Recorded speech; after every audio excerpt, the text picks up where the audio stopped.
Reese from Malcolm in the Middle and Bart from The Simpsons are a perfect copy of each other.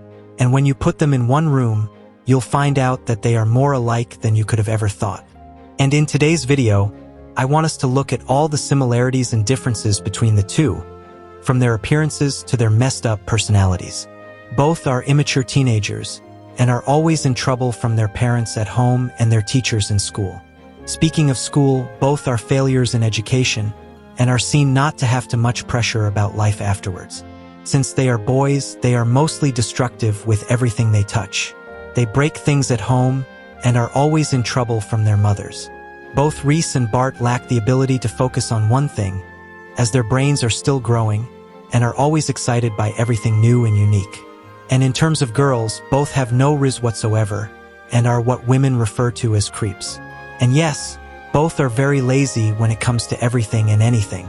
They just love to play and be a headache to their communities. When it comes to why their parents always shouted and got mad, both were responsible as they were always in the middle of trouble. When it came to doing the things they loved, both were masters. Examples like Bart being extremely good in science despite his theory exams, and Reese being a master chef when it came to cooking. Both were extroverts and always loved socializing with people, and were both too talkative.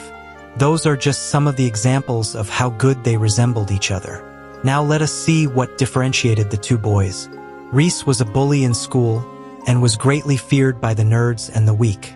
Bart, on the other hand, was the one who got bullied in his school.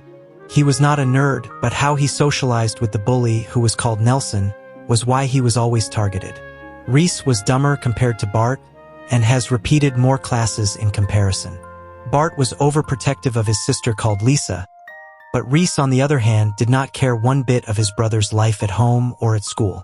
And finally, we saw that Bart was a prankster when he pranked his teachers and also pranked a guy called Mo on the phone. Reese never pranked anyone and always depended on his big brother called Francis to come up with pranking ideas. That's all I could think of, and if I missed any, please let me know down in the comments.